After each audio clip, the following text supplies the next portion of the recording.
In late 2016, American and Canadian diplomats in Havana, Cuba, began experiencing strange symptoms: headaches, dizziness, nausea, and hearing loss. The cause? Unknown. Dubbed Havana Syndrome, this mysterious illness sparked international intrigue and investigations. Initial cases, shrouded in secrecy, sent shockwaves through diplomatic and intelligence communities. Were these attacks? Who was behind them? What weapon could cause such symptoms?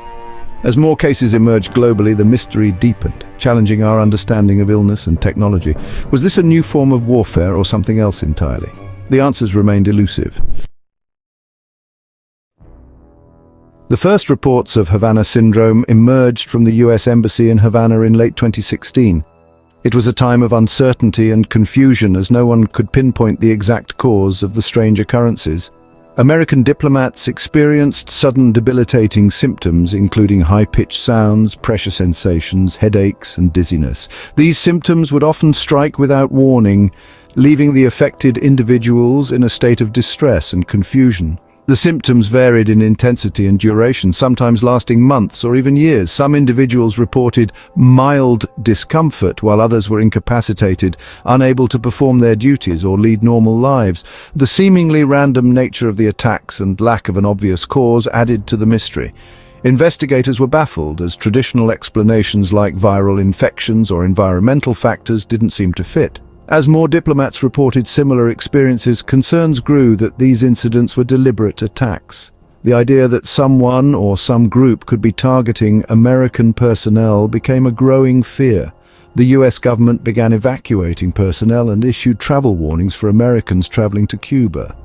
This precautionary measure was taken to protect its citizens from potential harm, though it also strained diplomatic relations.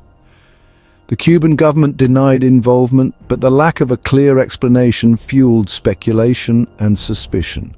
Many theories emerged, ranging from espionage to advanced weaponry, but none could be conclusively proven.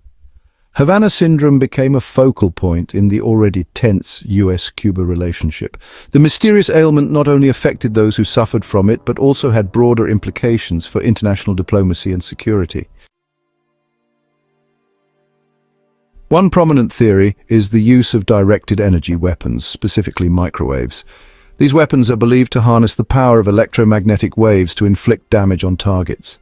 This theory suggests a device emitting high-frequency electromagnetic radiation could cause the symptoms observed in affected individuals. The radiation could potentially disrupt normal cellular functions. Proponents point to the specific nature of the injuries, particularly the impact on the brain and inner ear. These injuries are consistent with exposure to high levels of microwave radiation. Microwaves generate heat in biological tissues, and high levels can cause burns. This heating effect can lead to various health issues, including thermal injuries. Cataracts and brain damage are among the potential consequences. The eyes and brain are particularly vulnerable to microwave radiation. A weaponized device could emit higher levels of energy, causing significant harm. Such a device could be designed to focus energy on a specific target, increasing its effectiveness. The theory gained traction due to its plausibility and the exploration of similar technology for military purposes. Research into directed energy weapons has been ongoing for decades. Some experts believe a device could target individuals from a distance, causing debilitating effects without leaving a trace. This capability would make it a powerful tool for covert operations. Despite controversy and lack of concrete evidence, the microwave weapon theory remains a subject of intense debate. Researchers continue to investigate the potential for such weapons, weighing the evidence and considering the implications for national security. While the microwave weapon theory dominates discussions, several alternative explanations exist. Some experts suggest exposure to pesticides or toxins could be responsible for the symptoms. Others hypothesize that the symptoms might be psychosomatic, originating in the mind rather than from a physical cause. Mass psychogenic illness, or mass hysteria, occurs when a group experiences similar symptoms without an identifiable physical cause. Stress, anxiety, and social contagion play roles in these outbreaks.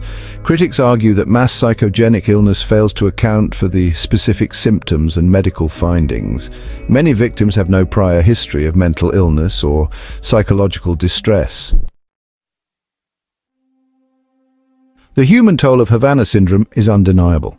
Victims describe their experiences as terrifying and debilitating, with long-term health consequences that have disrupted their daily lives and routines. One diplomat reported hearing a piercing sound followed by intense pressure, dizziness and nausea. This sudden onset of symptoms left them disoriented and fearful for their health. Another victim, a former intelligence officer, experienced pressure in her head, ringing in her ears, and a metallic taste while driving. The unexpected nature of these symptoms made everyday activities hazardous and stressful. These symptoms persisted, severely impacting their quality of life. Many victims have had to adjust their lifestyles, often giving up activities they once enjoyed. These first-hand accounts highlight the life-altering nature of Havana Syndrome. The physical and emotional toll is profound, affecting not just the victims but also their families and loved ones. The victims' stories emphasize the urgent need for answers and effective treatment options.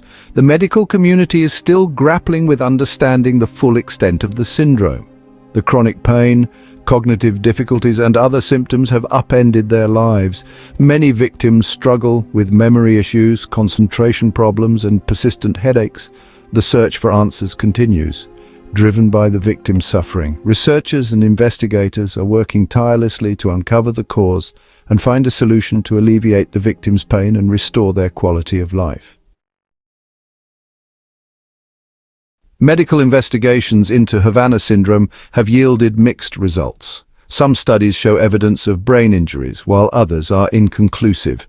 Researchers use brain imaging, neurological assessments, and audiological testing to understand the illness. Some studies report structural changes in the brain, particularly in areas associated with hearing, balance, and cognitive function. Other studies find damage to the inner ear and auditory processing centers. Despite these findings, there is no definitive diagnostic test, and the medical community remains divided on the cause. The mystery of Havana Syndrome extends beyond Cuba, with incidents reported worldwide.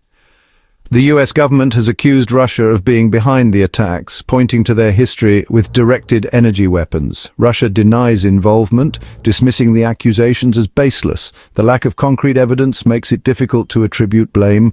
The international community responds with skepticism and concern, launching investigations and awaiting more evidence. The political fallout strains diplomatic relations and fuels mistrust.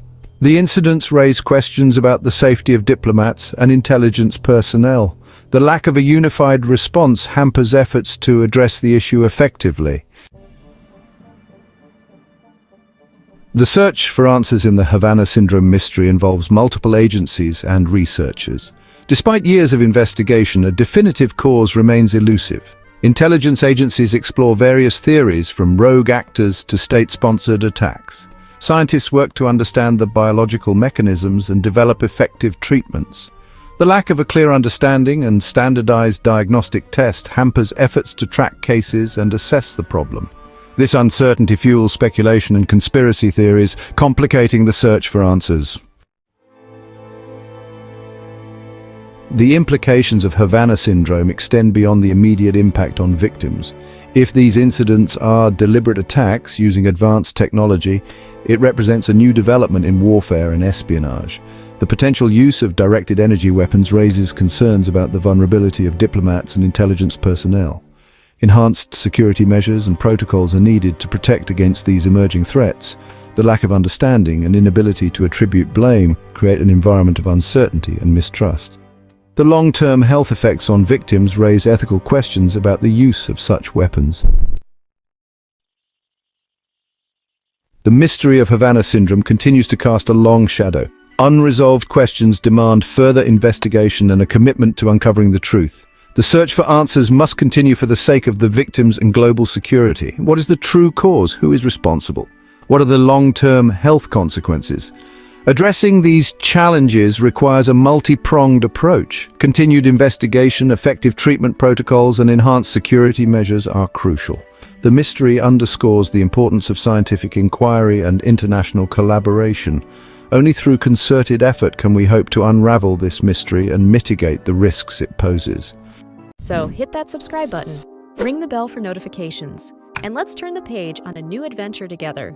Get ready to experience books like never before, only on VBook 360. Like, comment, and share to support the channel and keep the video magic alive.